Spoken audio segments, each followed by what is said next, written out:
Bonjour et bienvenue sur le podcast Digression de multipotes. À chaque épisode, j'invite un ou une multipotentielle à digresser avec moi sur un sujet de son choix. Pendant plus d'une heure, on va suivre notre cerveau, sans contrainte, sans limite. On va les laisser aller s'exprimer en totale liberté. Aujourd'hui, nous allons parler d'éducation avec Yosra. Bonjour. Bonjour. Alors, avant qu'on aille un petit peu plus loin, je voulais savoir pourquoi c'est important pour toi ce sujet, pourquoi tu as choisi le sujet de l'éducation aujourd'hui pour ce premier podcast de digression des multipotentiels, des multipotes. Parce que c'est un sujet qui me touche au fond de moi, vu que depuis mes premiers souvenirs, j'ai eu des problèmes un peu avec l'éducation en général et après, quand je suis entrée à l'école, j'ai eu des problèmes à l'école et au final, là, avec le recul, avec l'âge et avec le savoir un peu que j'ai pu accumuler au fil du temps, j'ai compris que le problème ne venait pas nécessairement de moi, ni de l'école en elle-même, ni de mes parents, ni rien du tout. C'est tout le système qui est un peu mal imbriqué. Et certains enfants souffrent un tout petit peu du système en général. Ok. Alors tiens, j'avais une question aussi en plus. Pour toi, ça veut dire quoi éducation? Alors, éducation, c'est tout le système d'apprentissage, tout ce qu'on apprend dans une vie. Donc, ça peut être scolaire, ça peut être des sujets sociaux, des aptitudes sociales, des aptitudes de communication. C'est tout ce qu'on peut apprendre dans sa vie, en fait. C'est ça l'éducation pour moi. Ok, donc l'éducation, c'est quelque chose qui ne s'arrête pas forcément à l'enfance. On peut Exactement. éduquer tout au long de notre vie. Bien sûr, ouais. Ok. On peut s'améliorer, on peut apprendre des choses, voilà. D'ailleurs, en tant que potentiel, c'est un peu notre dada, on va dire, d'aller Oui, ça chercher ne de s'arrête pas. l'information, voilà, de s'éduquer, d'apprendre, toujours apprendre. Donc, alors, imagine maintenant, je suis une marraine, une petite fée qui a une baguette magique. Et je vais te donner trois choses. La première chose, c'est que je vais te donner des milliards et des milliards d'euros. La deuxième chose, je vais te permettre d'avoir l'approbation du monde entier. Quoi que tu fasses, les gens ils seront d'accord et ils vont te suivre. Et troisièmement, quoi que tu fasses, tu n'auras plus de limites, tu n'auras plus de peur.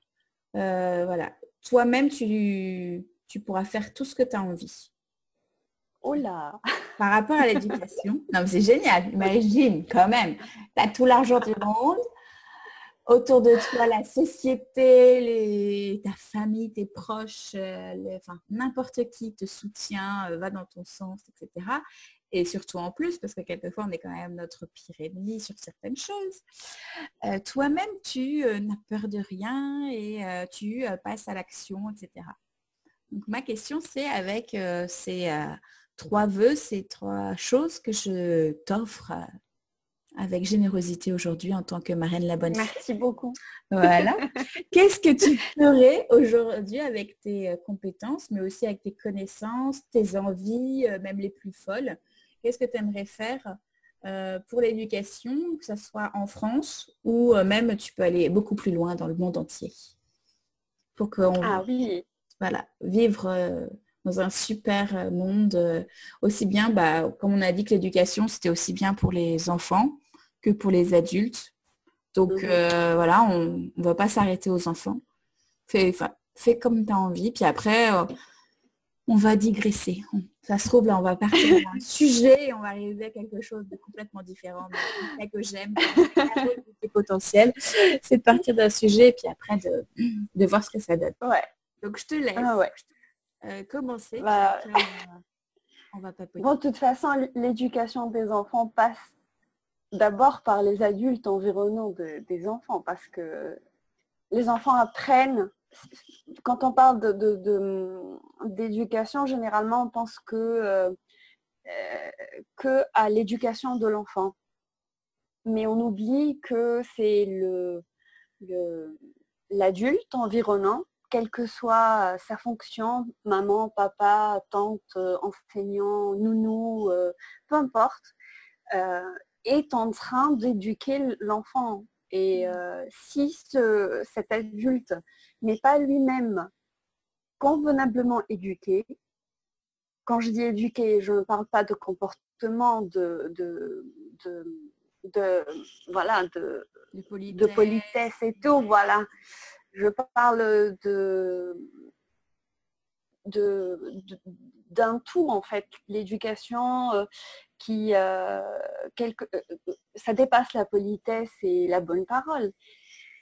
C'est de ranger ses affaires, c'est de ne pas jeter les poubelles par terre, c'est de respecter les autres, c'est d'être bienveillant envers l'environnement, le monde environnant. Donc tout ça, c'est l'éducation. Et si l'adulte qui est directement en contact avec l'enfant ne l'est pas, l'enfant va apprendre des mauvaises habitudes ou va appréhender le monde à travers cet adulte qui est son exemple.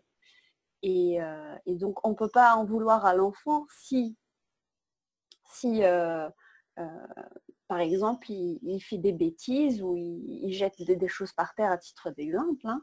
S'il le voit et que l'adulte valide ça avec son comportement, pourquoi en vouloir à l'enfant après? Donc l'éducation passe d'abord par les adultes environnants qui sont amenés à côtoyer des enfants, qui sont amenés à avoir des enfants.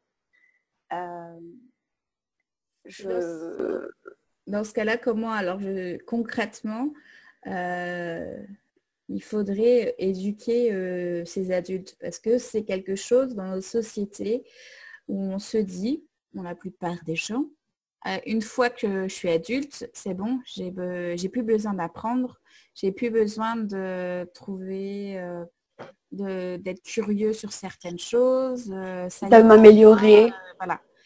Donc, alors que justement, c'est plutôt une philosophie qu'on devrait avoir tout au long de notre vie, comme j'expliquais tout à l'heure, d'être toujours dans la curiosité, de s'améliorer, d'aller toujours plus loin, de se dire que hier on a fait des erreurs, mais qu'on va lire, rencontrer de nouvelles personnes, aller à des ateliers, faire des choses qui vont nous améliorer en tant que personne et en tant qu'exemple avec ses enfants. Donc concrètement, Ouais. toi, tu ferais quoi? N'oublie pas que tu as des milliards d'euros et que tout le monde... Ah oui, Alors, je serai un tout petit peu extrême. Parce que je trouve un peu bizarre qu'on exige des formations, des diplômes, des expériences pour des métiers qui n'ont pas d'influence ou d'incidence directe sur les générations futures, alors qu'on n'exige aucune formation, aucun diplôme, aucune expérience même, quand il s'agit d'éduquer des enfants. Quand je dis éduquer, quand il y a quelqu'un qui veut travailler en tant que nounou, par exemple, si vous regardez les agences qui existent maintenant, en fait, toute personne peut faire ce boulot. Et je trouve ça dommage parce que, je ne sais pas, si on passe 2 heures par jour avec l'enfant, il va apprendre quelque chose de nous. On aura forcément une influence sur lui. Exactement. Et si on n'a rien à lui apporter de positif, si on n'est pas peut-être jeune, ou on ne connaît pas, on ne sait pas, on n'est pas formé, hein, on n'est pas chuté comme ça dans le monde de l'enfant, et c'est à lui d'assumer les conséquences après. Nous, on va si Si c'est moi, cette nounou-là qui n'est pas formée, par exemple, moi, je serai payée à la fin du mois. Si j'ai envie de quitter, je quitte. Mais c'est l'enfant qui va... Donc, toi, ce que tu voudrais, c'est que ces agences apportent une formation à ces nounous, aussi bien hommes que femmes, avec les bases, mais aussi en leur donnant une formation continue pour dire il y a des nouvelles choses qui arrivent, des informations qui arrivent tous les jours, et donc ne pas rester sur... Oui, et aussi les formations de comment réellement se confronter à une situation particulière si l'enfant fait quelque chose de particulier, qu'on veut le corriger, comment s'y prendre. Si le parent de l'enfant fait aussi quelque chose, comment lui expliquer tout gentiment, sans être trop intrusif, que c'est peut-être mieux de faire autrement, par exemple. Et cette formation-là ne s'appliquerait pas que aux prestataires, aux nounous.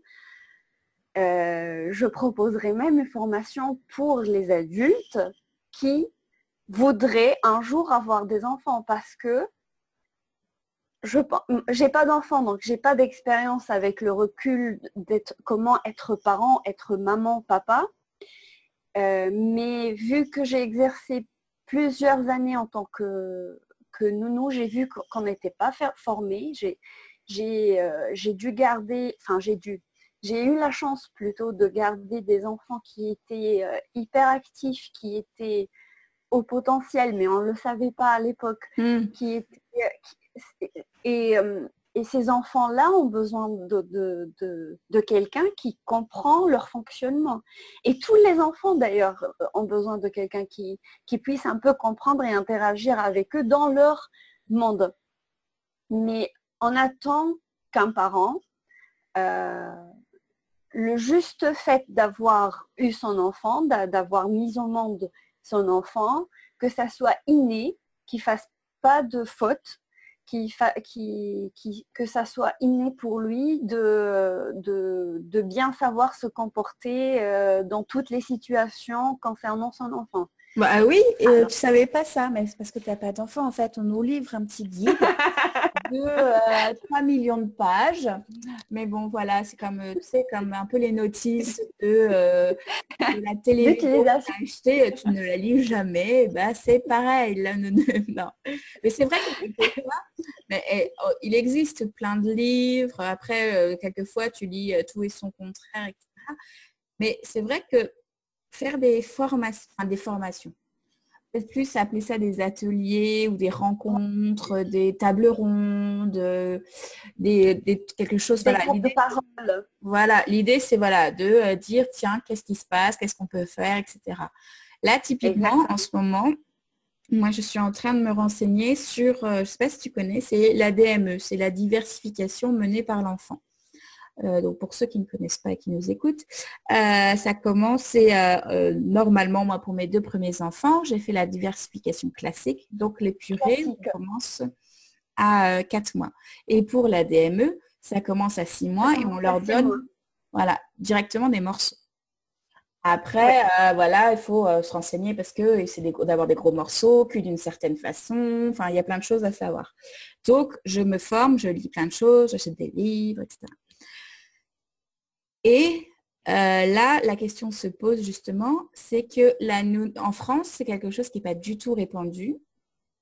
Donc les nounous, les proches, etc., ils sont pas te traitent comme si tu étais une mère horrible qui veut étouffer son enfant. Oui. C'est aussi de te dire, bon, ok, moi je sais ce que c'est, je me suis renseignée, j'ai pris plusieurs heures, etc.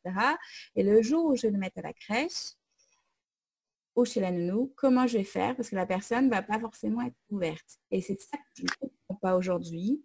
C'est pourquoi le personnel qui s'occupe de ton enfant, que ce soit dès la crèche, dès son plus jeune âge, de ses premiers mois à même jusqu'au lycée plus, ne s'intéresse pas, ne veuille pas se former tout au long de sa vie, justement, pour avoir les compétences, les connaissances, les nouvelles compétences, les nouvelles connaissances qu'on vient d'apprendre. Parce que justement, la DME, c'est bien c'est l'enfant qui apprend à manger à son rythme, qui apprend à... Et apprend les goûts vrais des aliments. Ouais, tout ça. Donc c'est... Alors... Plus, juste... j'ai mon idée là, je te l'ai dit, c'est que je pense qu'à la base, avant de faire n'importe quelle formation ou quoi, c'est qu'il faut remettre justement l'apprentissage, la curiosité, etc. au goût du jour, enfin, d'expliquer aux gens que se former, c'est pas juste un moment dans sa vie, qu'on est censé se former enfin pas tous les jours, mais je veux dire au moins tous les ans, se remettre à jour, voir ce que c'est, être curieux de voir comment son métier ou sa passion a évolué. Il y a des nouvelles technologies qui peuvent t'apporter des facilités dans ton métier, enfin voilà. Et alors voilà, ma question aujourd'hui, c'est pourquoi les gens ne sont pas assez curieux et qu'est-ce qu'on pourrait faire pour les rendre plus curieux et qu'ils veuillent se former tous les jours? Alors, je pense sincèrement que c'est une fausse association qui s'est faite dans la tête des gens que chercher à se former, ça veut dire qu'on ne sait pas. Alors que chercher à se former, ça veut dire qu'on veut développer ce qu'on sait déjà. Et donc, c'est pour ça que certaines personnes arrêtent de se former dès qu'ils décrochent leur premier CDI. C'est bon, c'est fini. C'est le but de se former, le but de savoir plus, c'est de décrocher par exemple un premier emploi stable. Et si cet emploi est répétitif et ne nécessite pas de mise à jour, et que cette personne, elle est bien dans sa routine pépère, pourquoi chercher à faire plus? C'est toute une mentalité, en fait, le rapport à l'apprentissage et le rapport à l'éducation en général. C'est tout ça qu'il faut changer, que j'aimerais changer si j'avais les moyens que tu m'as donnés tout à l'heure.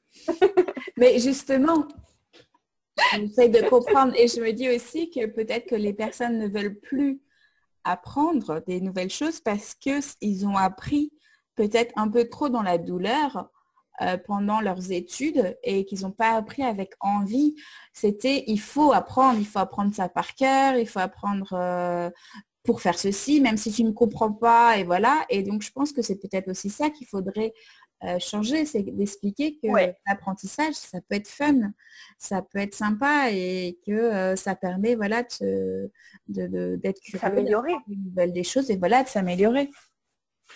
Oui, le rapport à l'apprentissage, il commence par un désastre déjà parce que dès les premières années, on est noté sur la performance, on n'est pas noté, on est jugé sur la performance, on n'est pas jugé sur la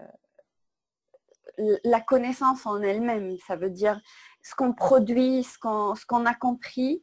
Non, on est jugé juste d'apprendre une chose et puis la rendre telle qu'elle pour être correcte, pour avoir une telle note ou une telle appréciation. Et puis, dès qu'on sort, dès que le but est atteint, on peut l'oublier. De toute façon, personne ne va nous demander de plus en savoir sur le sujet. Voilà, après. Oui, et ça, c'est dommage. Et ça commence dès le primaire jusqu'à la fac. C'est le même système. C'est normal que la curiosité des gens s'éteint. Donc, oui, ben c'est pour ça que je me dis que... alors moi, par exemple, j'étais nulle justement à apprendre par cœur. Parce que souvent, je pense que tu dois savoir, mais selon les personnes, on a plusieurs types de mémoire. Donc la mémoire visuelle, auditive, kinesthésique. Après, bon, il y a gustative et... Qu'est-ce que j'ai oublié? Je ne sais plus laquelle j'ai oublié. Enfin bref. Photographique. Enfin bref, souvent ce qu'on utilise à l'école, c'est l'auditive et un petit peu la visuelle, s'ils écrivent, etc. Mais bon, moi je suis clairement kinesthésique et visuelle. Donc si tu me parles pendant 15 ans, enfin voilà, si j'arrive pas à associer, à faire des associations d'idées, etc., si je vois pas les choses, j'y arrive pas. Et voilà, c'est qu'en fait, tout le monde est censé avoir la même type de mémoire. Donc, on met tout le monde dans le même panier. Alors que non, chacun a voilà, des types de mémoire différentes, aussi des intelligences différentes. C'est un peu, je ne sais pas si tu avais vu cette illustration où il y a plusieurs animaux. Et donc, tu as par exemple le singe, le poisson rouge, l'éléphant, enfin voilà. Et tu as le maître qui dit, bon, bah voilà, maintenant, on va vous noter sur savoir qui monte le plus rapidement Pour les là. grimper. Voilà. Ouais. Donc, en tant que petit poisson rouge, j'ai des doutes sur sa capacité à grimper. Par contre, il est super Exactement. grimper. Voilà. En fait, c'est la normalisation de l'apprentissage qui a fait beaucoup de dégâts, je pense. Et ça, c'est pas uniquement en France, hein, parce que on trouve le même système, il est partout.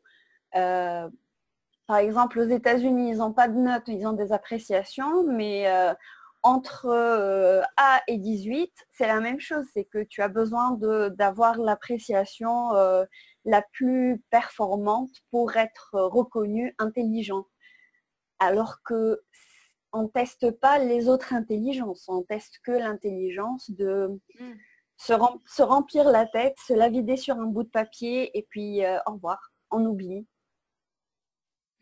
Par contre, ce que j'aime bien aux États-Unis, et je trouve qu'on devrait le faire, c'est au lieu enfin de ce que j'ai compris, hein, c'est au lieu par exemple de faire des filières scientifiques, littéraires, comme si tu ne pouvais pas aimer aussi bien la physique que la philosophie, c'est plutôt en fait faire des modules en disant, eh ben moi justement je vais avoir le module physique, le module philosophie et le module économie.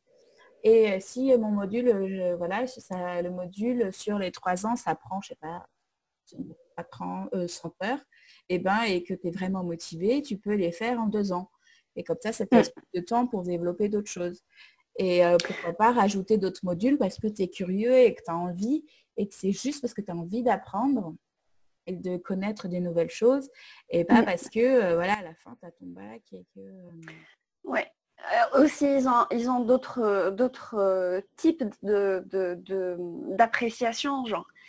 Il y a le sport fait partie, enfin, si tu es bon en sport, c'est une matière qui est à considérer principale. Donc, ça dépend de tes aptitudes. Tu peux avancer dans le système scolaire, alors que dans d'autres pays, si tu n'es pas fort en maths, tu n'es pas fort en physique, t'as pas grand-chose à faire dans l'idée générale du commun des mortels.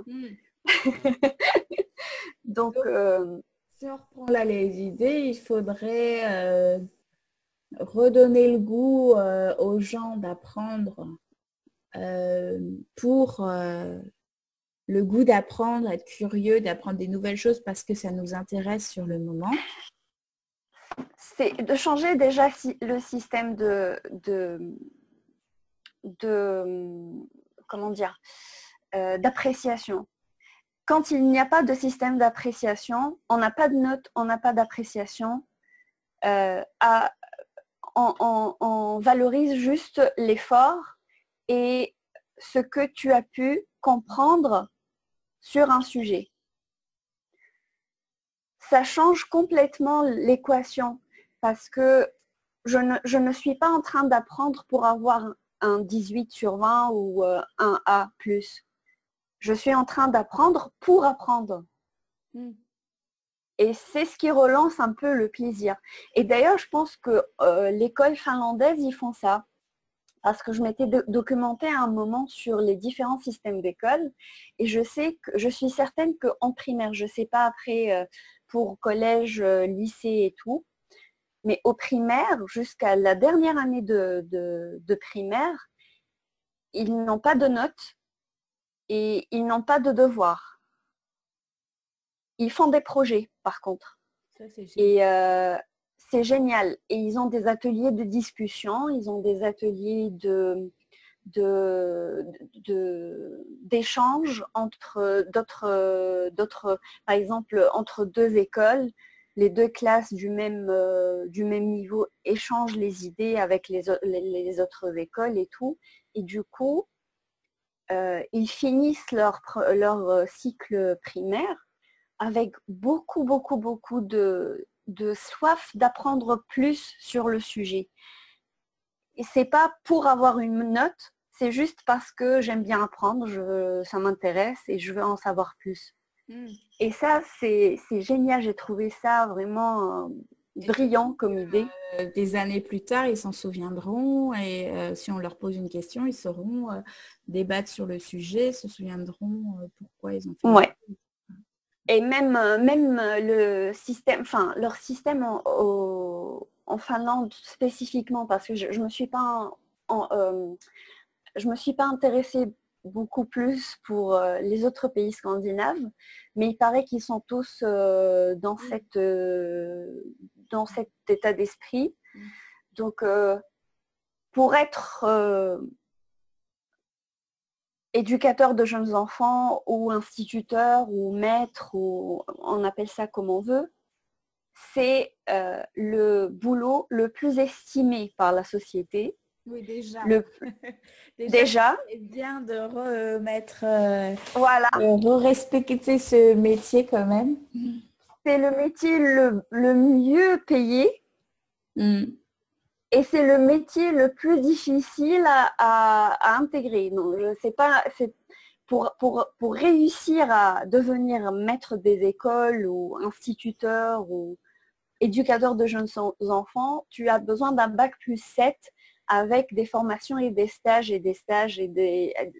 avec différentes techniques d'apprentissage et de formation et de comment gérer les enfants et c'est autre chose. Je pense que si on a tous commencé notre rapport à l'école, du moins, avec un tel environnement, je pense qu'on serait tous un peu mieux ouverts, un peu plus ouverts à la curiosité. On se laisse former plus facilement en tant qu'adulte. Et donc, alors, ça me fait tout de suite penser en fait à une idée, parce que comment on pourrait le mettre aujourd'hui en France, vu qu'on a des millions et des milliards. Bah, on peut déjà mieux payer les... Oui. Non, mais parce que je me disais déjà, avant de faire une école pour les enfants, justement, un peu à la scandinave, il nous faut des maîtres et des maîtresses et des accompagnants. Un peu à la scandinave. Qui soient formés. Donc, il leur faut une école à eux d'abord. Exactement. Formés avec des formations.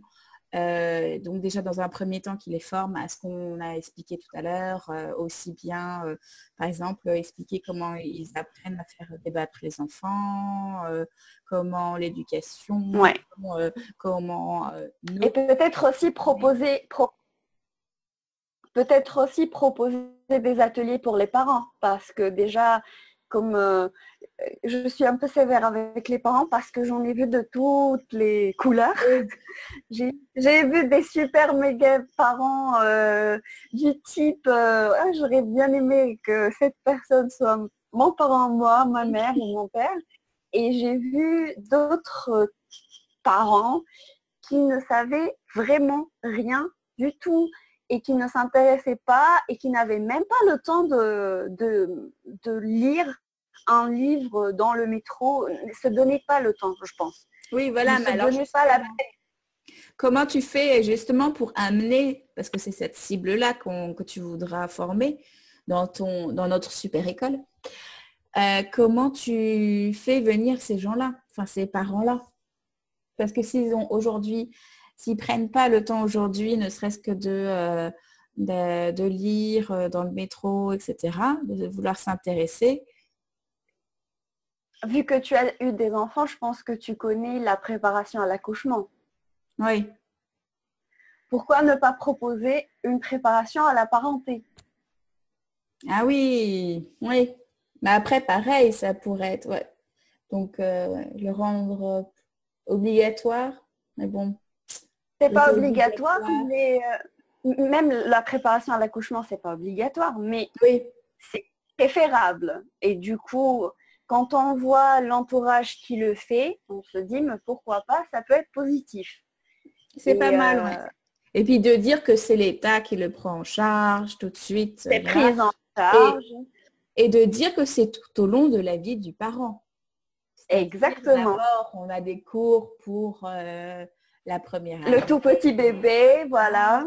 Et ainsi de suite. Et comme ça, Parce ça donne envie d'évoluer avec l'enfant et de... Et je pense aussi que les nouveaux parents, leur premier bébé, ils se sentent pas encadrés. Alors, si tu es en contact avec ta famille, ta maman, les grands-parents et tout, ça va, tu auras des conseils plus ou moins pratiques. Plus ou moins aussi d'un autre temps. Voilà, mais au moins, t'es pas bleu, t'es pas dans le flou total. Oui. Tu as un petit quelque chose par où commencer. Mais pour les gens qui n'ont pas de famille, qui ne sont pas en contact avec leur famille ou dans le cas d'expats qui n'ont pas l'occasion d'être tout le temps avec leur famille et tout, ça peut arriver. Ça déjà, tu as quelqu'un qui est supporté, qui est en contact avec des gens dans la même situation et ils se sentent encadrés. S'il ne sait vraiment pas quoi faire par rapport à une telle situation, il pourra appeler quelqu'un pour demander de l'aide et ça sera que positif pour tout le monde, je pense. Et donc, ça me fait forcément tu n'imagines pas comment mon petit cerveau est en ébullition en ce moment. Et je me disais, si j'imagine, par rapport comme la préparation à l'accouchement, ce serait donc forcément les sages-femmes. Et donc là, je me dis, il existe des coachs parentales. Oui, parentales. Oh. Oui, j'étais en train de me dire. Enfin bref. Et donc, ces personnes-là, voilà, seraient payées par l'État ou avoir, vu qu'on est très riche, est-ce qu'on met une fondation, enfin bref, ce ne serait pas les parents qui paieraient, et ce qui permettrait de se dire, de faire un système. On est encadré, voilà.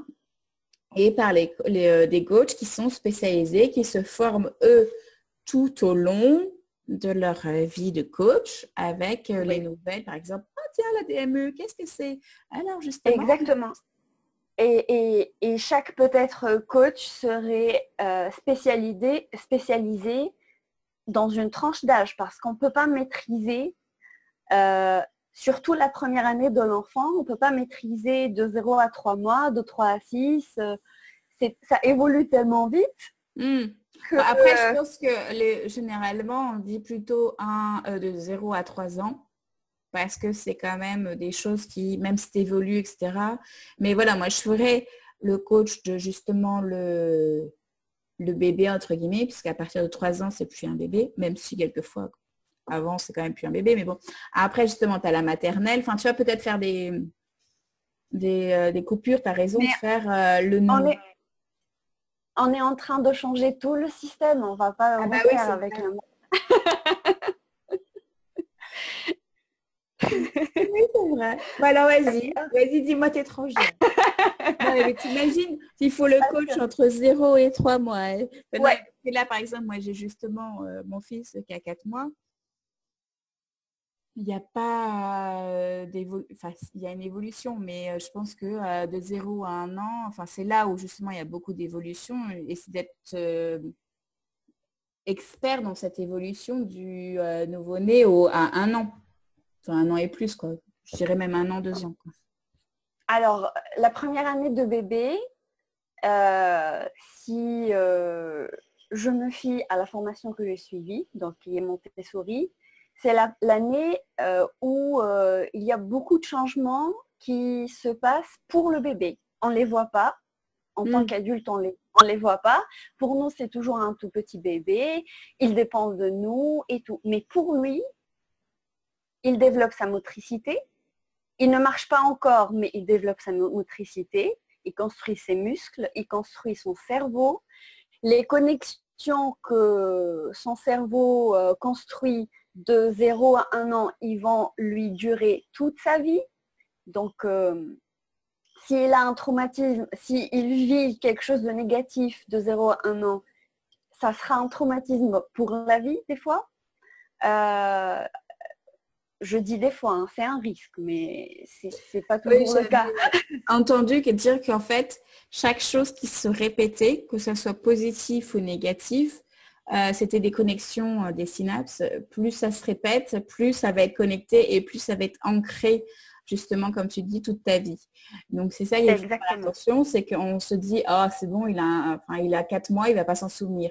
Oui, mais comme depuis ces 4 mois jusqu'à ces 1 an, tu lui as répété ou tu lui as fait quelque chose, alors, positif ou négatif, et ben, ça va lui suivre toute sa vie. Et c'est ces connaissances-là qu'il faut que les parents aient aussi. Que ça devienne naturel pour chacun de connaître ces choses-là. Ne serait-ce que faut pas laisser pleurer un bébé, sinon il va être capricieux. Oui, mais par exemple, et même, il y a un syndrome qu'on appelle le syndrome du bébé non désiré. Ça arrive aux enfants qui ne sont pas désirés à la base, oui, mais même aux enfants qui sont super désirés, les parents ont tout fait pour avoir cet enfant, mais à sa venue au monde, ils étaient tellement pas préparés émotionnellement et psychologiquement à avoir un être humain qui dépend d'eux à 100%, que le fait de recevoir cette énergie, de aller, grandis plus vite, vas-y, tu vois, c'est tellement d'énergie négative et de peut-être aussi qu'ils disent des choses croyant qu'il ne s'en souviendra pas ou qu'il ne comprend pas, mais notre parole, c'est de l'énergie. Oui. Et il reçoit tout ça dès son début de vie, en fait. Et après, ça lui développe un syndrome de l'enfant non désiré, qui est reclusion, qui ne veut pas se sociabiliser, qui croit que tout le monde ne l'aime pas, que voilà, c'est une perte d'estime de soi, on se fait pas de confiance. Exactement. En soi, etc. Et il se dit, mais si même mes parents ne m'aiment pas, qui pourrait m'aimer? Là, d'ailleurs, en parlant justement de ça, pour rebondir, c'est quelque chose que j'aimerais, que je trouverais essentiel qu'on apprenne dès notre plus jeune âge et même tout au long de notre vie, c'est apprendre à s'aimer. Parce qu'on apprend souvent des choses un peu théoriques, l'histoire, les maths, etc. Et ce serait cool d'apprendre des choses comme apprendre à s'aimer, apprendre à bien dormir. Parce que là, je viens de lire, tu vois, le 6e sommeil de Bernard Werber, pardon. Et dedans, justement, il explique tous les paliers et que pendant le sommeil paradoxal, c'est à ce moment-là où justement toute ta mémoire se met en place pour emmagasiner tout ce que tu as appris. Ton système immunitaire se met en place, etc. Donc, si tu n'arrives pas jusqu'à je crois que c'est au 5e palier, le sommeil paradoxal, et ben justement, tu as tu peux être un peu plus malade, tu n'arrives pas à retenir tes cours, voilà, tu n'as pas un sommeil assez réparateur. Et puis, c'est aussi à ce moment-là où tu rêves. Et puis, c'est bien aussi de rêver pour pouvoir, éliminer les choses, les ranger correctement à leur place. Et ça, c'est des choses... J'ajouterais quelque chose. Vas-y. Pardon? Vas-y. J'ajouterais quelque chose. C'est de s'aimer et d'être aimé de façon inconditionnelle. C'est que apprendre aussi aux adultes à aimer leurs enfants, pas parce qu'il est sage, pas parce qu'il a une bonne note, pas parce qu'il n'a pas fait de bruit, pas parce qu'il ne l'a pas embêté. C'est que papa et maman t'aiment tout court. Il n'y a pas de parce que. Et les autres adultes t'aiment et t'apprécient juste pour toi. C'est pas parce que tu as fait quelque chose de bien ou de mal. Donc c'est ça aussi, parce que là, on commence à entrer dans une ère un peu que je pense un peu bizarre, où il y a la quête de la performance chez l'enfant et qu'on est fier de l'enfant que si il a de bonnes notes, que si il est bien poli, que si il ne fait pas de bruit parce que maman travaille ou parce que papa dort ou que sais-je. et c'est mal parce que c'est ton enfant. Déjà, c'est un enfant. On doit l'apprécier et respecter sa personnalité. Et puis, si on veut l'aimer, on l'aime tout court. Pour qu'il puisse, lui, s'estimer et s'aimer inconditionnellement. C'est pas parce que je vais m'aimer plus parce que je suis mince ou je vais m'aimer plus parce que je suis musclée ou si j'ai les cheveux rose fluo ou je sais pas. Ouais, en fait, d'expliquer aux gens que l'amour, c'est sans condition, pardon. C'est quelque chose qu'on ressent, Après, tu ne peux pas obliger non plus les gens à aimer les autres gens parce que c'est vraiment quelque chose de... Oui, alors ça, c'est l'appréciation personnelle. Voilà. Mais tu dis j'ai les cheveux roses que tu vas m'aimer plus et que c'est pas là-dessus. Oui. Qu'il faut... Mais si on grandit dans des conditions où on est aimé pour des conditions bien définies, le revers de la médaille, c'est que nous, on va s'aimer pour des conditions bien définies. Donc, on ne s'accepte pas si on n'a pas les cheveux roses, par exemple. Ouais, c'est dommage. Moi, je voulais les cheveux roses et je ne les ai pas eus. Bah si. L'année dernière, j'avais les cheveux roses, moi. Ah, tu vois. Et tu t'aimais plus alors ou pas? Pas du tout. Mais j'aimais les roses, mais ça n'a pas marché. Après, voilà, c'est de se dire que pour aimer, il n'y a pas de critères. C'est juste... c'est un sentiment. Il n'y a pas le fait d'être que ce soit pour soi-même ou pour les autres. C'est pas... C'est clair que c'est plus facile d'aimer quelqu'un qui est gentil avec toi que quelqu'un qui est méchant avec toi, on va dire. Certainement. Mais justement, dans les livres que je lis en ce moment, on parle beaucoup de l'ego. Ça parle beaucoup de l'ego et que, en fait, les pics des gens, c'est plus... Et si tu réagis par rapport à ce que te disent les gens, des choses un peu méchantes, des pics, etc., et que ça a un impact sur toi, c'est en fait parce que ton ego répond à l'ego de l'autre. Et que si tu t'aimes assez, suffisamment, et la personne peut te dire n'importe quoi, du moment que toi, tu es bien dans tes baskets, ça va te faire ni chaud ni froid, quoi. Par exemple, tu vas me dire, tiens, t'as pas les cheveux roses, t'es moche. Hein. Ouais, je m'en fiche, en fait. Je m'en fiche d'avoir les cheveux roses. Ouais, alors que si dans ma vie, je rêvais d'avoir les cheveux roses, je ne peux pas. Oui. Pourquoi tu peux pas? Non, mais je veux dire, mon ego voulait absolument avoir les cheveux roses parce que justement la star du moment a les cheveux roses et que voilà, je veux pas les cheveux roses pour moi parce que ça me plaît, mais parce que j'ai envie de ressembler à cette personne, etc.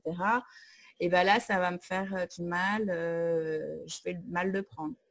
Je vois beaucoup justement les groupes que je suis ou que le groupe que j'anime, les entrepreneurs multipotes, où on voit certains entrepreneurs qui disent tiens, il y a telle personne qui m'a dit ça et je l'ai mal pris. Et après, c'est de savoir justement pourquoi tu l'as mal pris. Il ne faut pas se dire la personne elle est méchante. En fait, la personne, quand elle te dit quelque chose, elle est le miroir de ce qui cloche un peu chez toi. Et ça, il faudrait qu'on l'apprenne à l'école ou je ne sais pas où, en disant, il ne faut pas se dire la personne, elle veut absolument me faire du mal. Non, peut-être, mais on s'en fiche. Mais par contre, cette personne, finalement, avec son pic, avec ce qu'il a dit ou ce qu'elle a dit de méchant, elle peut justement, elle réveille quelque chose en moi que je peux travailler, que je peux changer ou non, mais au moins je vais me rendre compte que ça a eu un impact chez moi. Et ça, j'aimerais qu'on sache. Parce que moi, depuis que je le sais, je le vis beaucoup mieux. Aussi, il y a une autre situation où la personne, elle te dit des choses, mais elle se critique elle-même. Oui. Ça vient d'un vécu qui l'a impacté, quelque chose qui l'a impacté. Et en fait, c'est pas toi le problème, c'est quelque chose qui n'a aucun rapport avec toi. Peut-être que ça a un rapport uniquement avec elle. D'où l'intérêt de ne pas tout prendre pour comme si le monde tournait autour de soi. Le monde ne tourne pas autour de soi. On est un élément parmi tant d'autres. Et donc, prendre les choses, peut-être si on a senti quelque chose de négatif, essayer d'en savoir plus. Pourquoi tu m'as dit ça? Est-ce que tu peux m'expliquer? Voilà. Et généralement, avec la discussion et la communication, tout s'arrange. Tiens, pour rebondir justement sur la communication, parce que je pense que justement, si on savait tous communiquer, ça résoudrait beaucoup de problèmes. Et encore un autre livre que je suis en train de lire, c'est justement sur la communication bienveillante ou non violente. Ça dépend, chacun l'utilise comme il veut. Je vois qu'on a lu les mêmes livres. Ouais. Et c'est juste, voilà, je rappelle pour ceux qui ne connaissent pas la communication non violente, c'est de dire, en fait, au lieu de dire tout le temps ce que tu as dit, enfin voilà, de mettre la faute sur la personne, c'est de dire, par exemple, quand j'ai entendu ceci, ça a fait écho en moi, voilà, j'ai ressenti ça, je me sens comme ça. Est-ce que la prochaine fois, tu pourrais plutôt faire autre chose et d'avoir, voilà, d'expliquer que quand tu me dis, quand tu rentres, par exemple, je dis n'importe quoi, quand tu rentres à la maison et que tu dis c'est mal rangé, c'est le bazar, je me sens une moins que rien, une nulle, je suis triste parce que j'aurais voulu que tu vois tout ce que j'ai vu. Est-ce que la prochaine fois, voilà, on peut s'asseoir et voir qui fait quoi pour quand tout le monde soit heureux et que voilà, quand tu rentres, ça c'est soit trouver une tournure positive à une situation négative. Et surtout, ce que j'ai appris aussi, c'est de dire la personne ne peut pas renier tes sentiments, dire non, c'est pas possible. Genre, au lieu de dire tu m'as blessé, c'est de dire je suis blessée. Et là, la personne ne peut pas dire non. Non, tu n'es pas dans les baskets, donc tu ne peux pas dire non que je ne suis pas blessée. Par contre, tu m'as blessée, non, je n'ai pas voulu te blesser, donc je ne t'ai pas blessée. Ça, il peut dire non. Donc voilà, c'est de se dire mes sentiments m'appartiennent et je te les donne. Et ça, on devrait l'apprendre aussi. Il y a plein de choses qu'on devrait apprendre. On l'apprend. Sauf que cette technique, elle est très bien. Elle a une limite, à mon sens. Quand ton interlocuteur, il a un caractère de manipulateur et qui prendrait ta bienveillance pour te manipuler. Alors voilà, ça aussi, mettre un petit, justement, dans tes cours, attention, ne convient pas aux personnes, voilà, comment les reconnaître, etc. Et ça, le manipulateur, ça peut être un adulte les manipulateurs, les narcissiques, ça existe. Et ça peut être un enfant, parce que les enfants sont de grands manipulateurs. Et ça, on ne le sait pas. C'est pas dans le sens négatif de la manipulation, mais vu qu'ils sont très observateurs, il n'y a aucun enfant qui n'a jamais manipulé sa maman ou son papa. Rien que pour avoir une autre part de gâteau ou une glace ou un jouet. C'est le fait de savoir que la personne va ressentir telle chose si je fais cette action. Je le sais, donc je peux préparer la récompense après.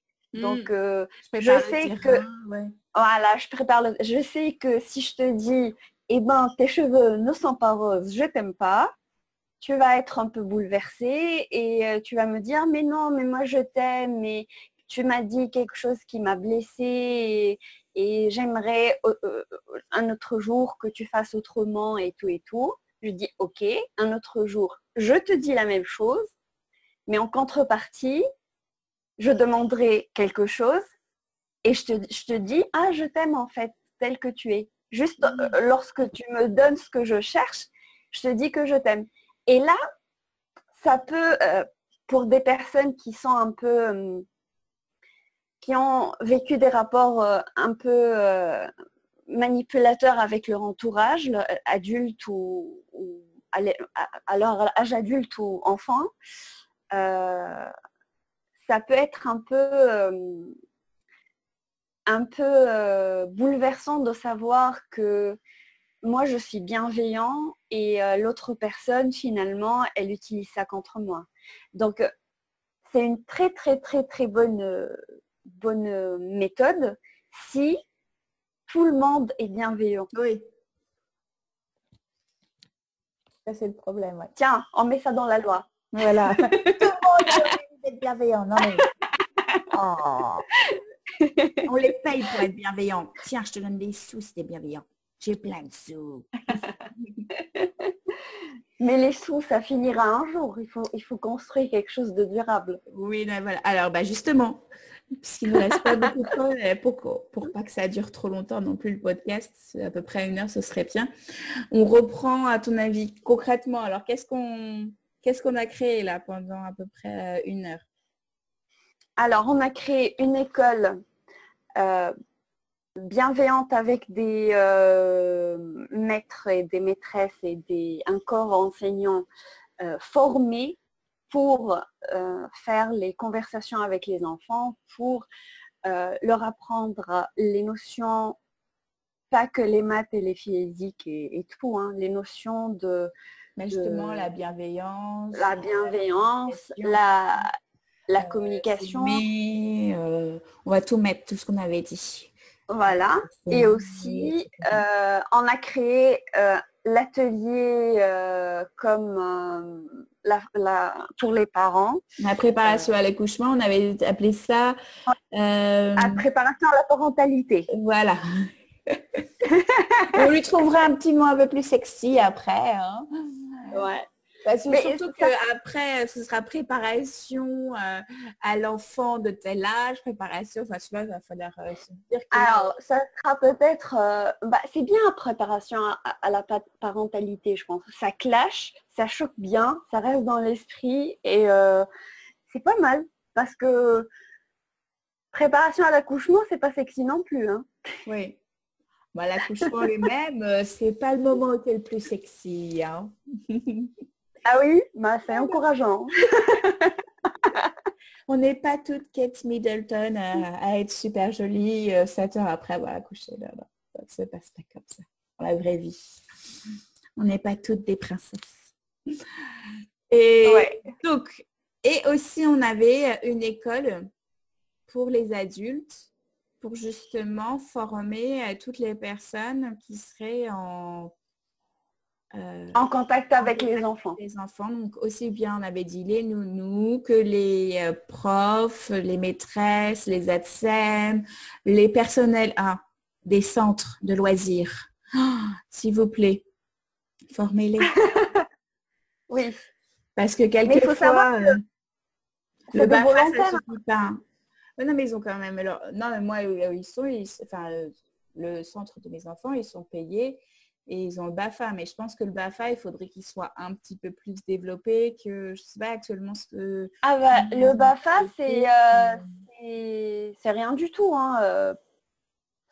C'est même pas une formation, hein. C'est juste un test qui dit que t'es pas un pervers avec les enfants. C'est ça les gens. Mais ils sont obligés de faire aussi un stage, je crois, pour valider, non? Oui, mais si... oui, le stage de formation... Ouais. Pour valider le BAFA, tu dois faire un stage, mais si tu passes ton stage, tes 3 mois de stage par exemple, avec quelqu'un qui n'est pas formé et que tu dois apprendre de cette personne, en fait, c'est comme les maillons d'une chaîne. Il suffit qu'un maillon casse, toute la chaîne casse. Donc, Ok.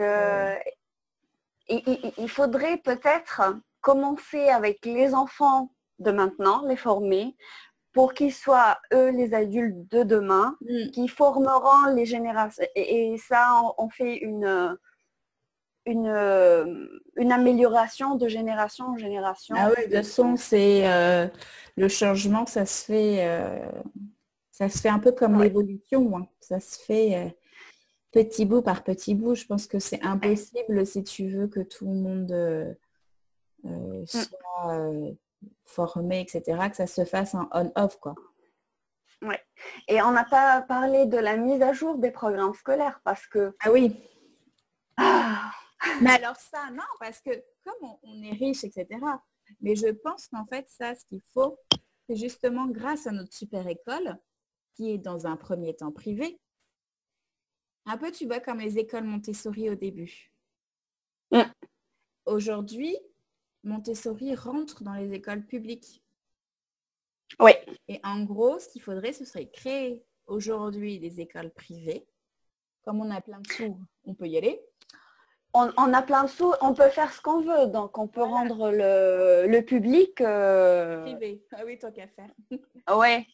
Mais en fait, d'être... Charlotte, l'école de Charlotte, et puis voilà. Mais, en gros, c'est d'être l'exemple comme a pu être Montessori ou d'autres personnes, enfin, comment elles s'appellent je ne sais plus, d'autres méthodes d'apprentissage, Mhm. de montrer l'exemple pour que justement l'éducation nationale puisse prendre exemple. Ah, oui, Dans mais ma tête qui vient d'arriver, donc j'ai oublié ce que je voulais dire avant. Ça, c'est le truc typique des multipotentiels. Je pense que ça doit arriver souvent. Parce que, oui. en fait, je t'explique mon idée. C'est renommer l'éducation nationale. C'est pas l'éducation nationale, il faudrait le renommer. Et j'avais eu une idée, je pense que tout le monde a eu la même idée à peu près. Mais c'était sur appeler ça par exemple l'apprentissage ou enfin un truc beaucoup plus symbolique.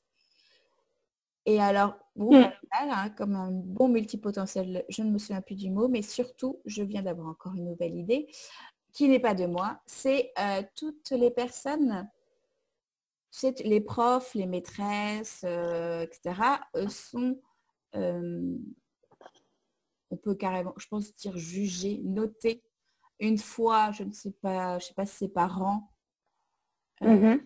par, comment on les appelle les personnes qui viennent, tu sais, dans la classe pour les noter, les juger, là. Euh, Ah. j'ai oublié aussi.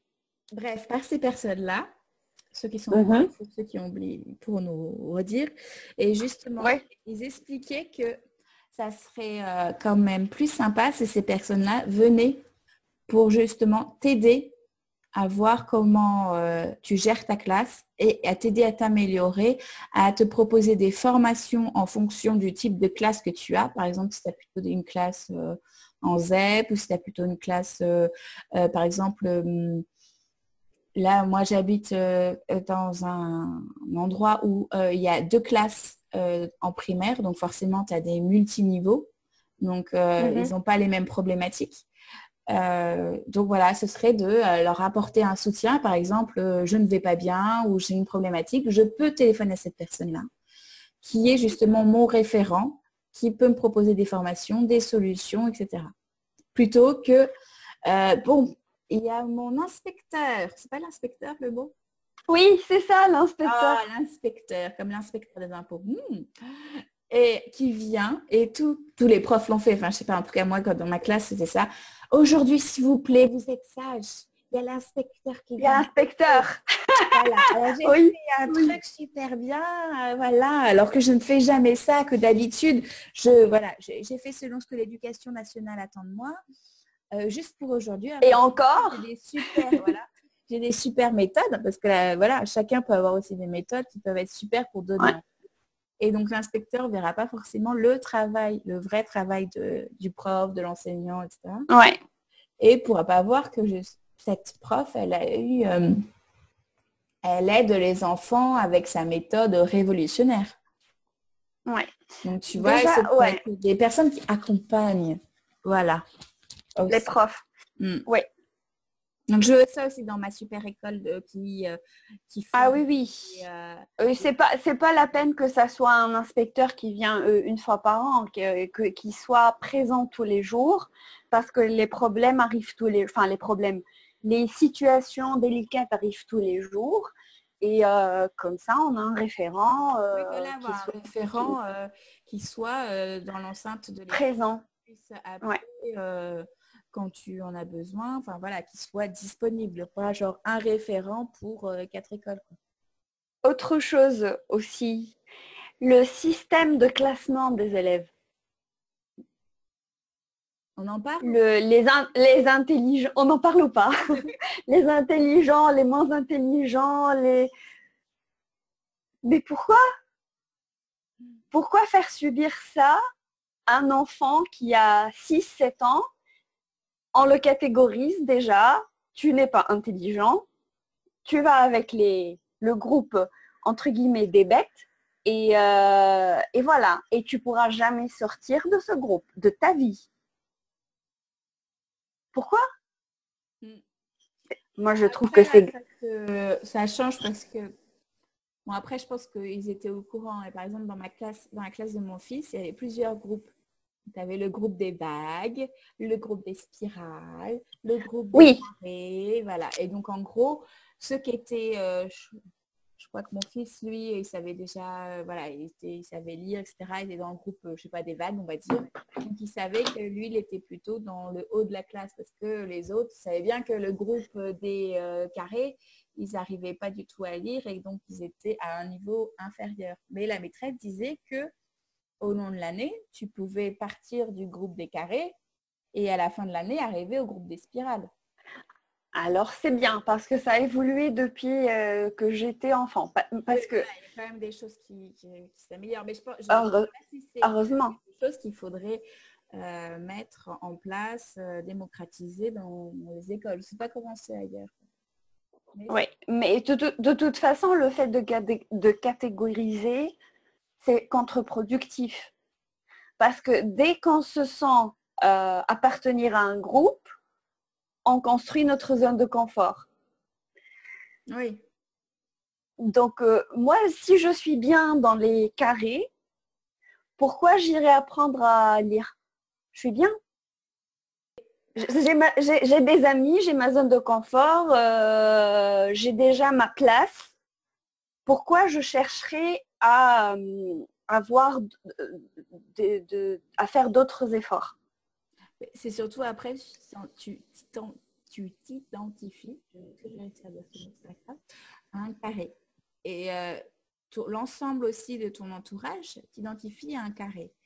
Et le jour où tu vas devenir une vague, toi, ça y est, tu es devenu une vague, mais le reste de ton entourage va t'identifier toujours comme un carré.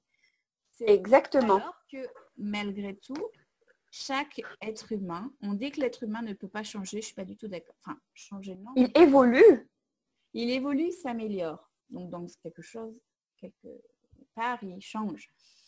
Et donc, c'est un peu comme, tu vois, je ne sais pas si ça fait comme ça, mais ta famille qui te voit toujours comme la petite fille de 7 ans, ou comme l'ado de 18 ans, ou comme l'adulte de 24 ans, un truc comme ça.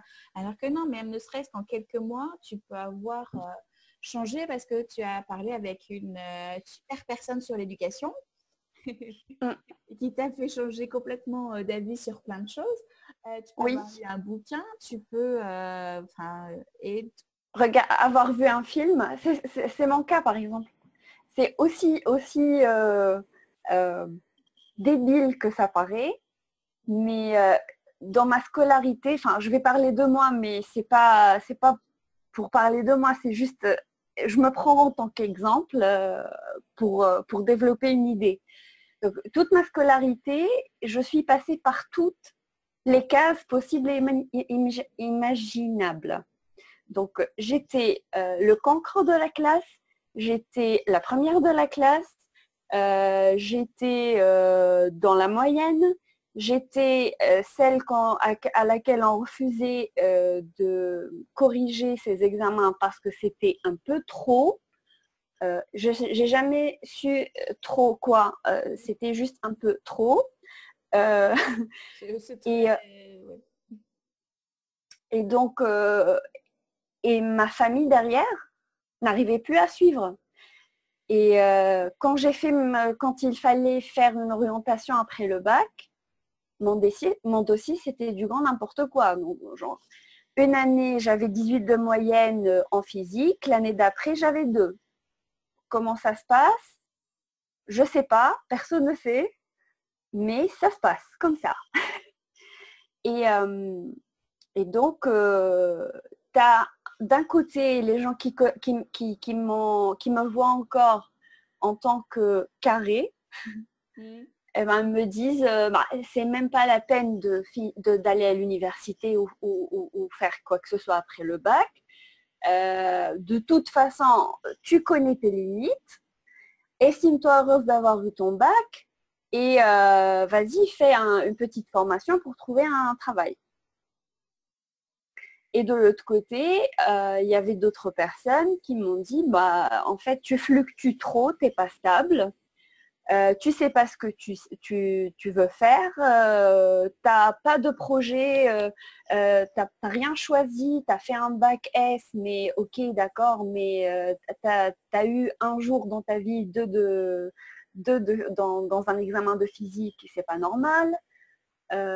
Donc voilà, on te conseille d'aller faire une filière littéraire, après le bac. Donc, pourquoi littéraire? Parce que c'est dit que c'est plus facile de faire, par exemple, l'histoire de l'art, alors que non. Bah, Mais voilà, de ton envie, ta curiosité, etc. exactement.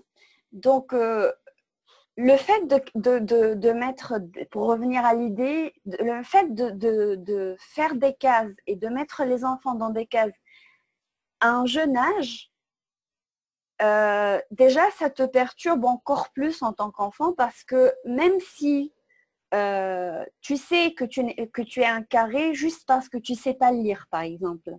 Mais en même temps, tu sais dessiner, tu sais faire une conversation, tu sais communiquer, tu peux faire un discours oral convaincant et correct. C'est juste sur une aptitude qui est en cours de développement que l'on te catégorise toute ta vie. Mais non, je ne suis pas d'accord. Et tu me disais que c'était par rapport à un film qui t'avait fait un déclic. Oui, j'avais oublié ça. Euh, Alors, le jour où j'ai revu le film Forrest Gump, je pense que tout le monde le connaît, celui avec Tom Hanks. C'est un film drôle, hein.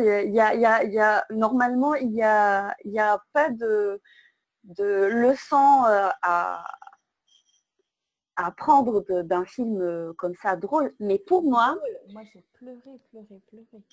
oui, c'est une comédie dramatique. Voilà. Donc, voilà. Donc, à des moments on pleure, à des moments on rit. Et moi, j'ai pas pleuré, j'ai pas ri, mais j'étais bluffée parce que mon cerveau s'est ouvert lorsque j'ai compris comment on réussit dans la vie. Parce qu'il a fait plein de métiers différents, c'est pour ça?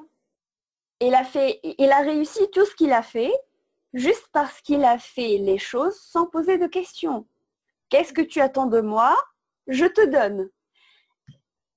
Et c'est là où mon parcours scolaire a fait un virage complet quand j'ai débranché toutes les synapses de multipotentiel et je me suis forcée au départ, mais après ça s'est construit comme un bouton switch. Hein. Donc donc on lance le programme Forrest Gump et on le débranche. Voilà, quand j'ai branché le programme Forrest Gump, eh ben, ça a marché et j'ai fini avec un bac plus 5 milliards et, et première d'une école de commerce et tout.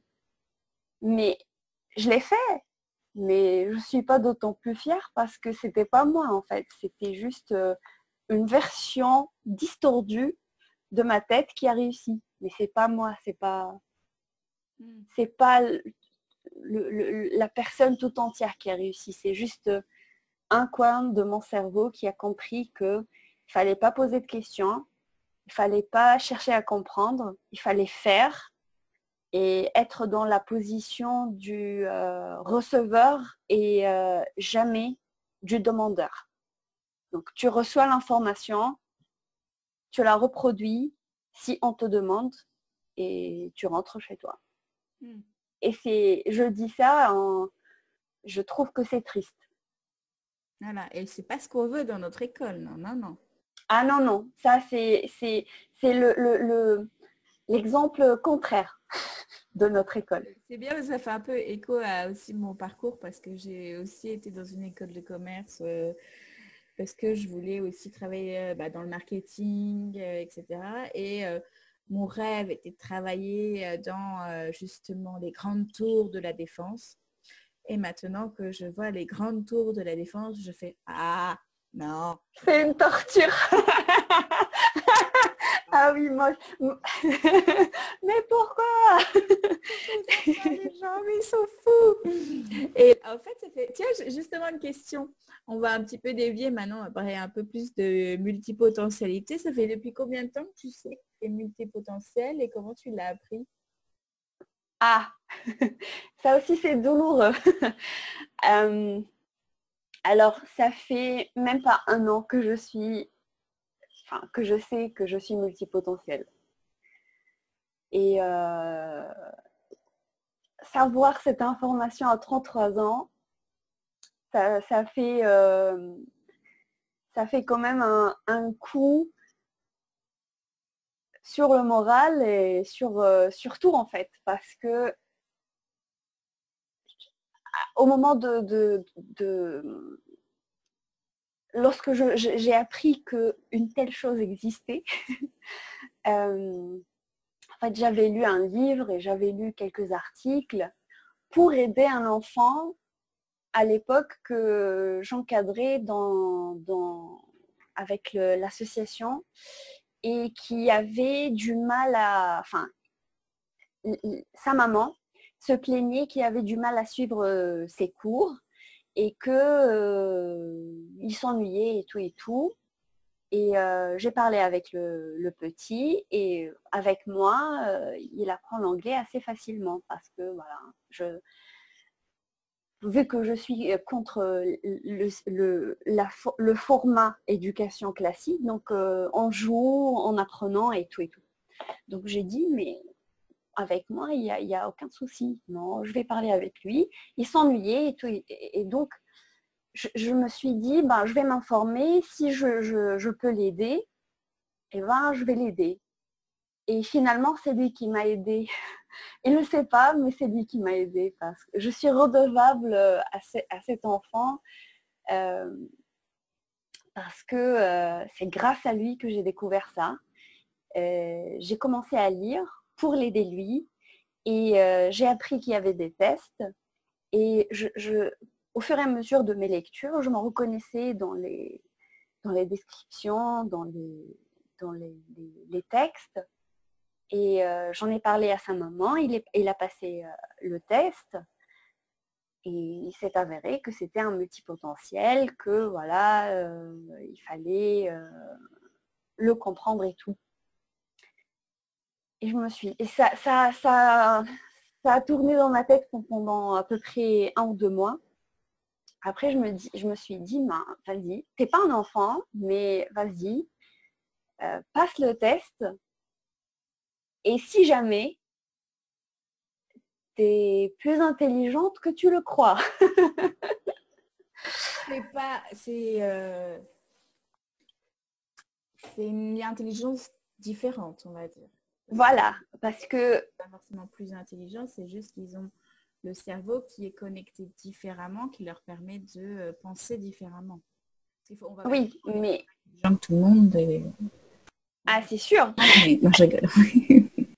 Oui, mais en fait, vu que mon appréciation de moi-même se faisait à travers l'appréciation des autres et à travers l'école, j'ai toujours cru que j'étais pas très fut-fut. Donc voilà. Et je connaissais pas le système de pensée. Je me disais, ben, je suis très distraite, j'ai 3 milliards d'idées à la fois, c'est pas normal. Et tout le processus de remise en question et tout.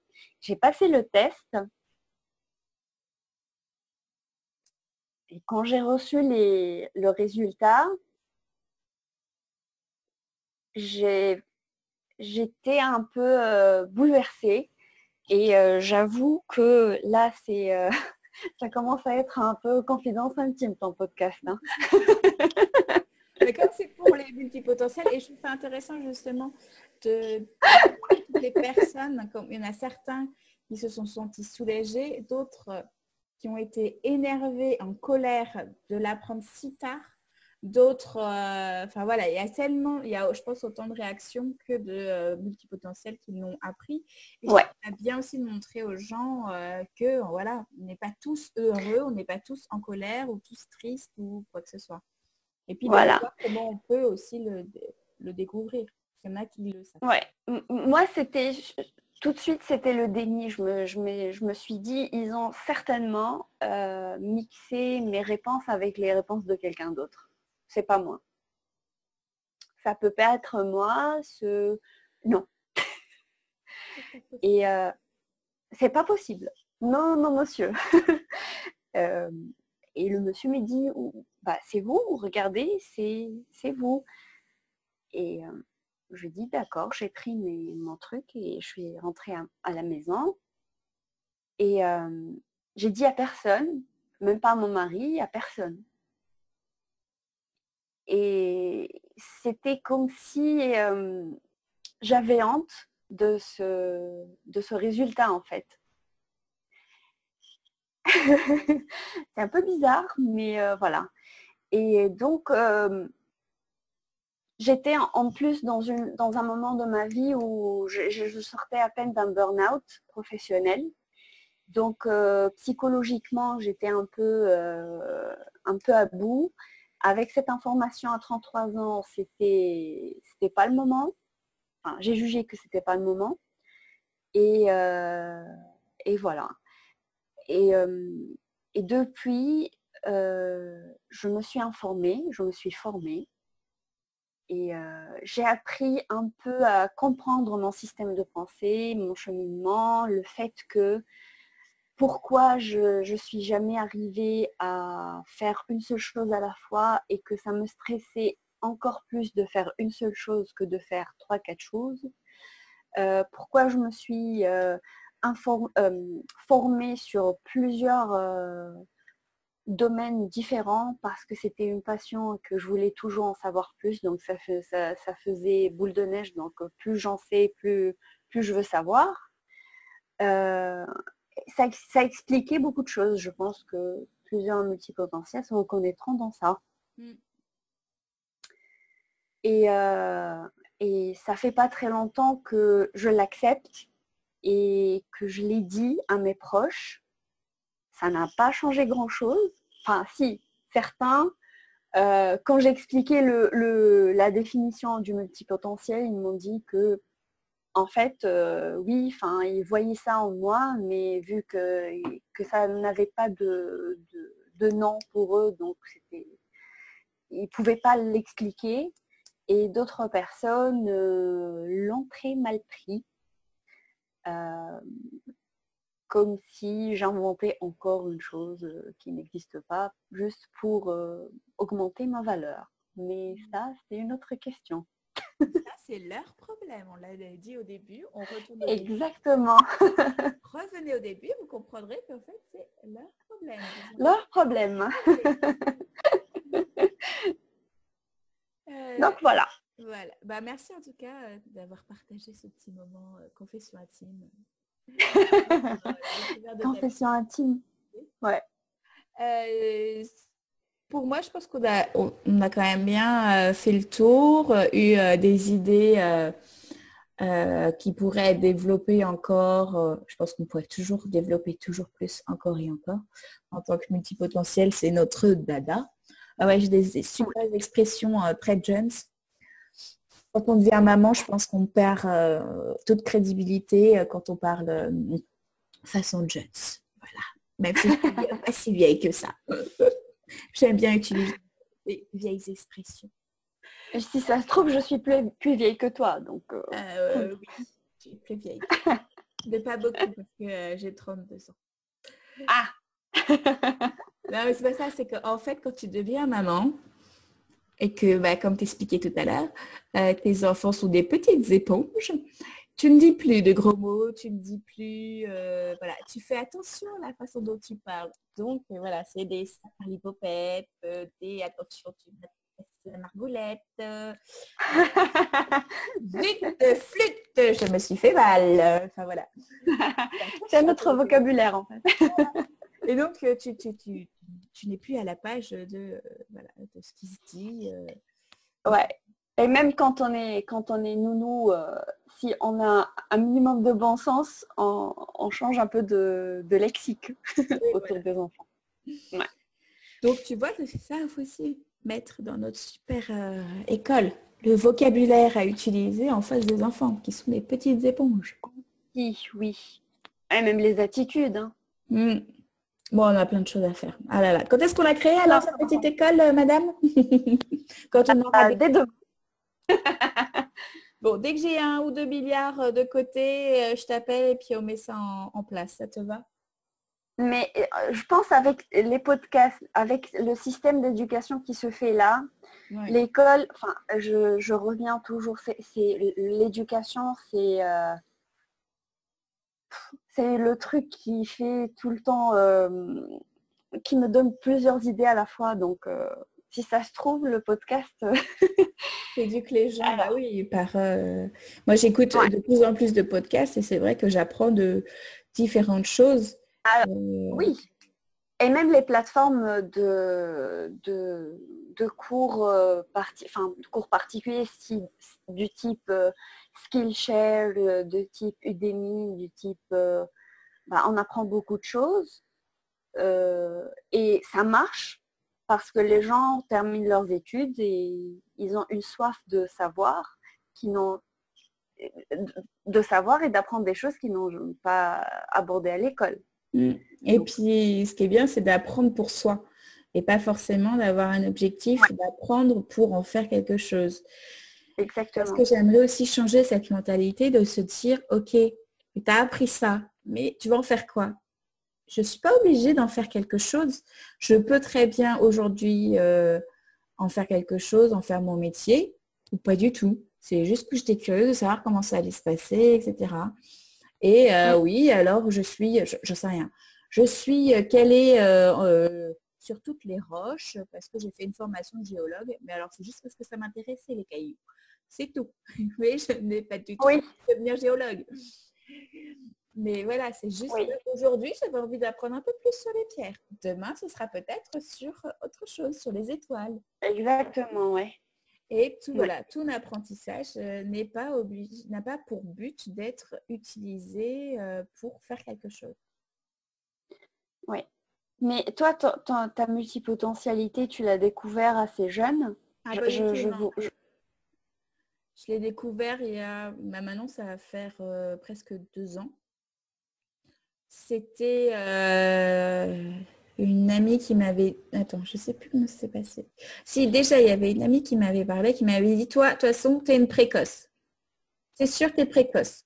Je la regardais, je dis, ah non, moi, je suis pas précoce. Hein. Non, ça c'est vrai, tu es intelligente. Hein. C'est un peu comme toi.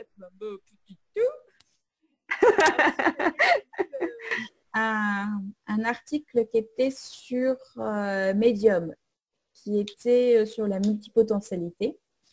Qui, au début, moi, je pensais que c'était la capacité à faire plusieurs choses en même temps. Que tu faisais plusieurs projets, un peu comme les slashers. Ouais. Et après, j'ai lu Et j'ai découvert un peu tout, les hauts potentiels avec leur capacité à avoir une pensée en arborescence. J'ai papoté, j'ai été sur un groupe Facebook qui est aujourd'hui fermé, qui était multipotentiel. Et voilà, c'est à partir voilà, de lectures, de rencontres, de partage sur Facebook, des groupes, etc. Alors moi, j'ai pas fait de test parce que j'en ai pas besoin.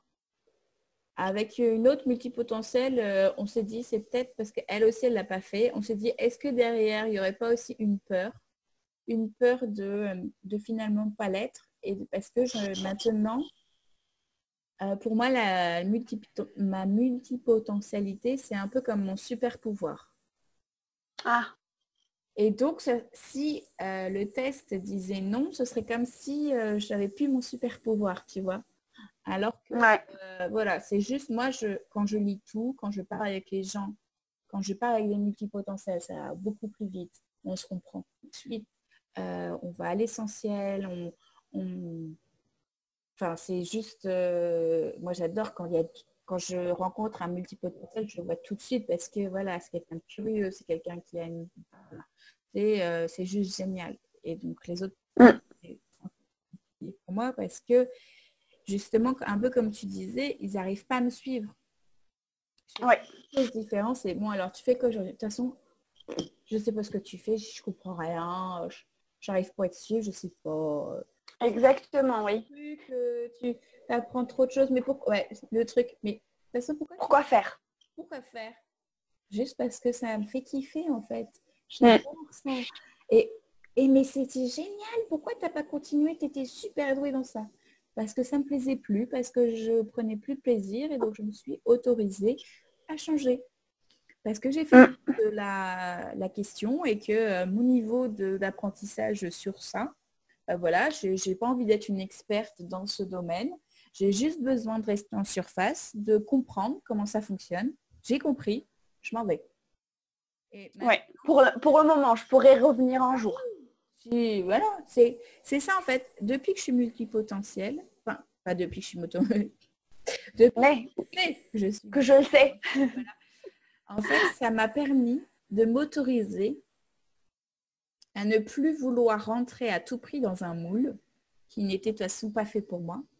Parce que tu vois, j'étais un carré et le moule, il est rond et que je ne peux pas rentrer dedans. Et, Ouais.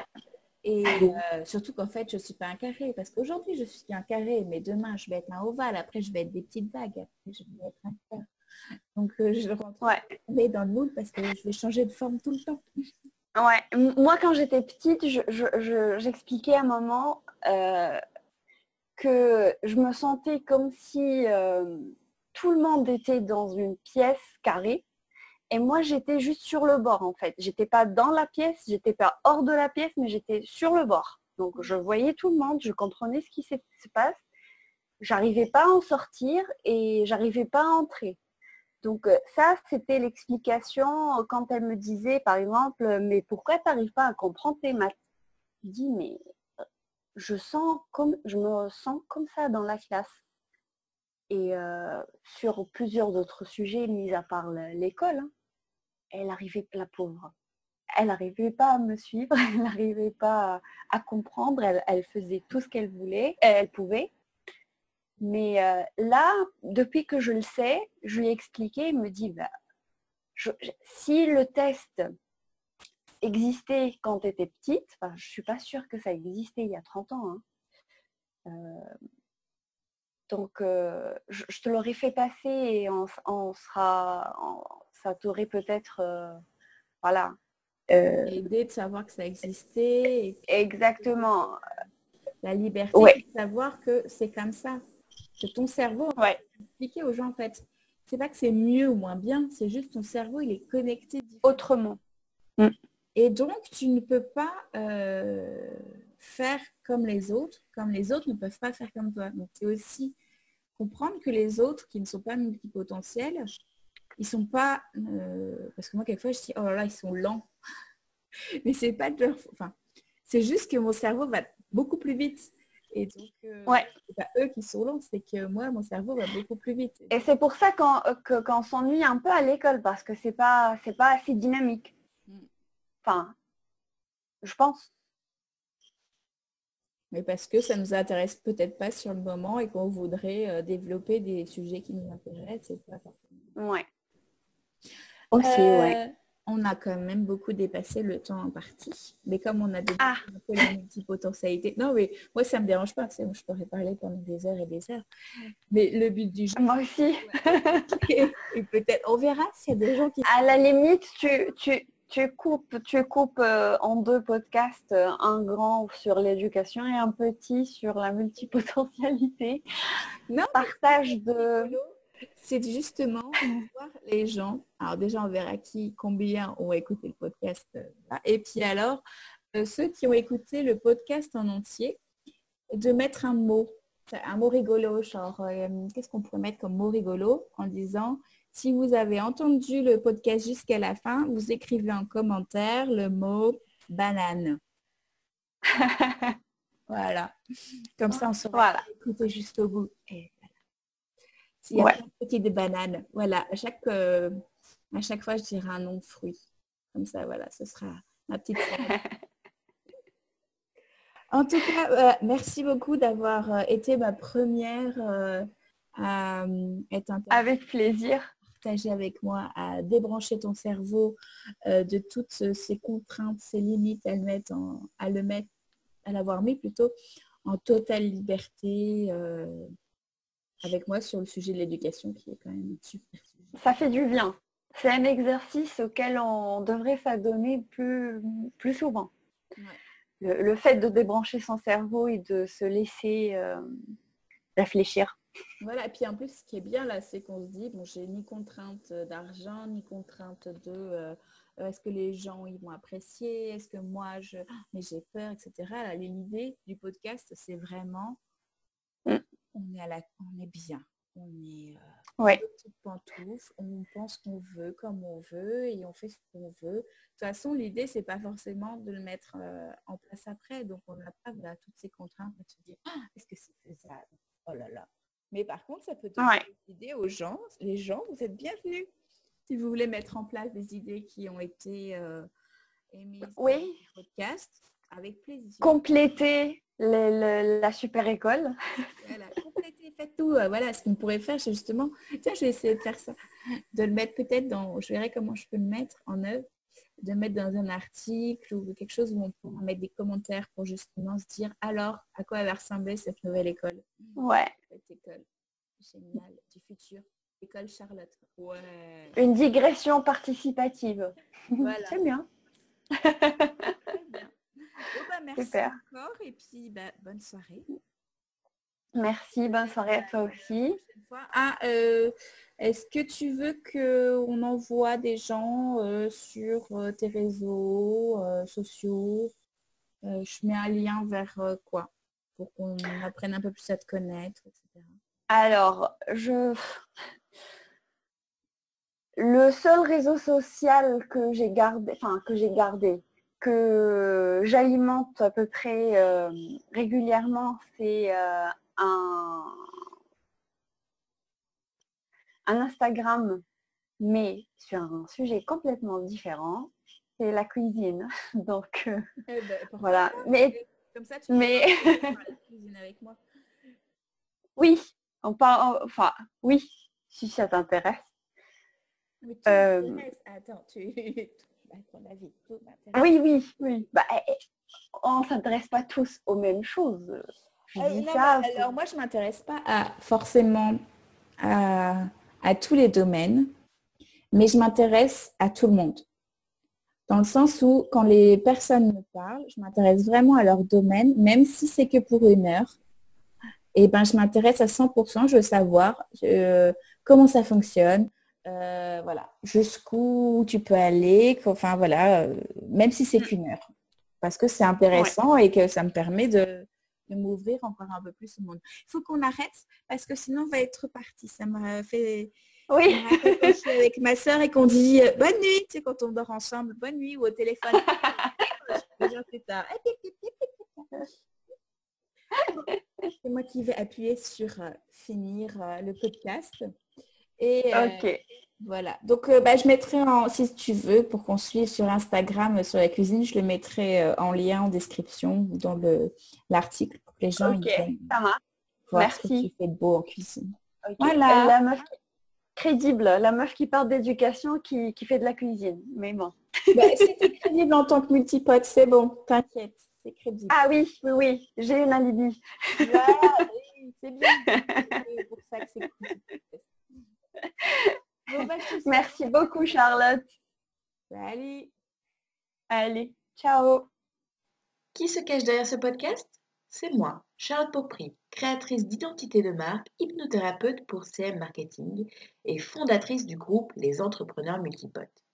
Si vous avez aimé ce podcast, je serais super heureuse que vous le partagiez, mais aussi que l'on continue à digresser ensemble en commentaire. Et vous? Quelles sont les actions que vous auriez mis en place à la place de Yosra? Retrouvez également en description ou dans l'article sur mon site des infos pour aller plus loin. Merci pour votre écoute. J'ai également aussi un appel. Si tu es une ou un multipote et que tu souhaites digresser avec moi, contacte-moi.